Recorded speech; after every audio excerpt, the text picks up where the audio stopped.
But not only is it hard to get the procedures right, here we have a system that was created for the precise purpose of getting around rules of evidence, of allowing in evidence that had been admitted through, that had been obtained through extreme forms of coercion, that amount to torture. And I want to just start by going through what I think are the four main problems with the military commissions as they now exist. The first is rules and hearsay. There basically are no rules. Anything goes. You could admit absolutely anything into the trial, which means that somebody could be convicted based on evidence that was obtained through affidavits, obtained through interrogations, without any chance to confront one's accusers, without any opportunity to look the person who's accusing you in the face, and cross-examining that person. Somebody could be convicted based on affidavit evidence alone. The discovery rules. One of the big problems that the Supreme Court mentioned when it struck down the first round of military commissions is that the defendant could be excluded from trial. The defendant, the fact finder could be presented evidence that was never presented to the defendant. And the government did that in order to try to make classified evidence that they didn't want the defendant to see. Congress, when they recreated the commissions, tried to get around that problem by saying, all right, you're right. The defendant has to be there. The defendant gets to hear everything that the fact finder sees. But the defendant doesn't get to see everything that's produced in discovery.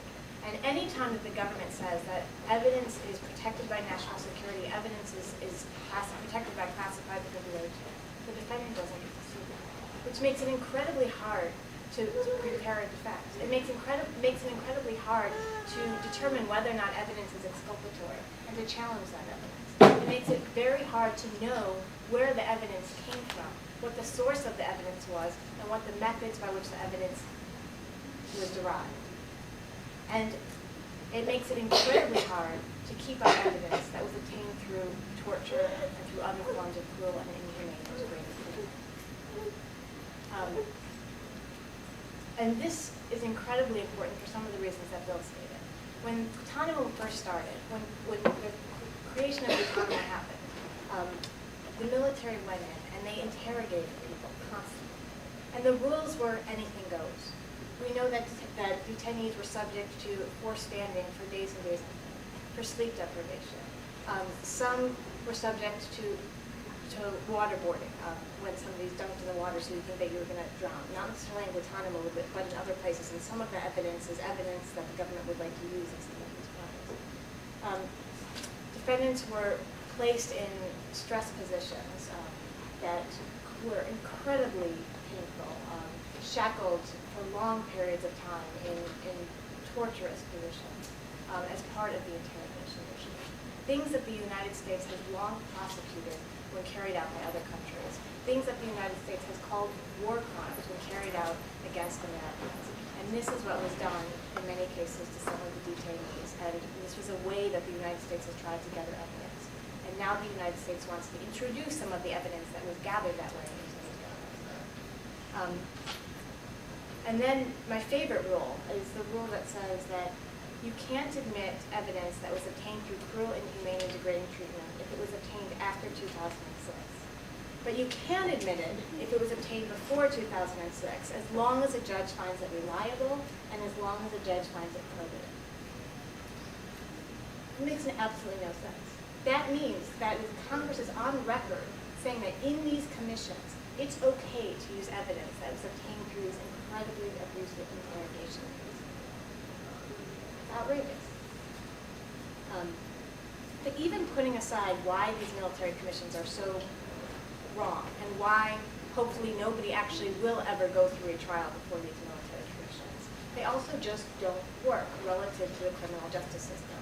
In this period, in this 6 years that the military commissions have convicted just one person by guilty plea for a period of 9 months, the federal courts have successfully prosecuted hundreds of terrorism suspects in the United States. Several who were given life sentences, several who were given 20, 30, 40 consecutive year sentences, and they have handled terrorism cases in a criminal justice system for people have had lawyers from early on in the process, where there's limits on what kinds of hearsay you can bring into the case so that you can confront your accusers, and when there's clear rules on the introduction of evidence so that no coerced evidence is admitted into trials. Criminal justice system works. The military commissions don't work. But the United States is still determined at this point to prove to the world that, in fact, this alternative justice system that it's spent so much time and so much effort creating could work. And that's where Omar Khadr comes in.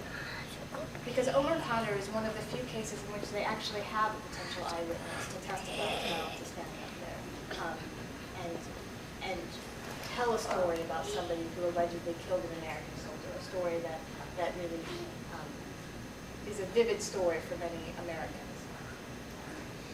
But let's really think about who Omar Khadr is and what he's accused of doing. He is a child soldier. He is a victim of his circumstance. He is hardly the worst of the worst. He is hardly the mastermind of 9/11 that the president said that they were going to prosecute through these commissions. And he is being trotted out as an example, as a proof that the military commissions work in a system that was never designed to try somebody like Omar Khadr. It was never designed to try anybody, but certainly not somebody like Omar Khadr.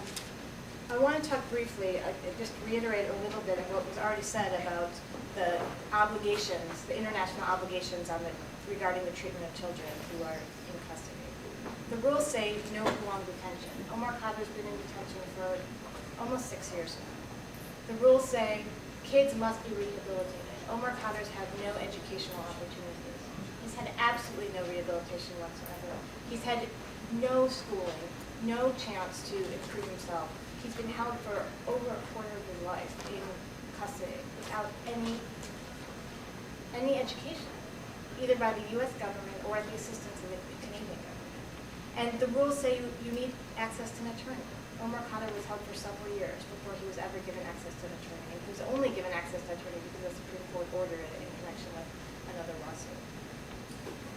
Now the blame clearly here is on the U.S. government. And my job as a U.S. advocate and now as a counterterrorism researcher is to spend a lot of time talking to the U.S. government and to Congress and to the American public about all the ways in which this system is wrong, both in terms of the military commissions and other restrictions on access to courts.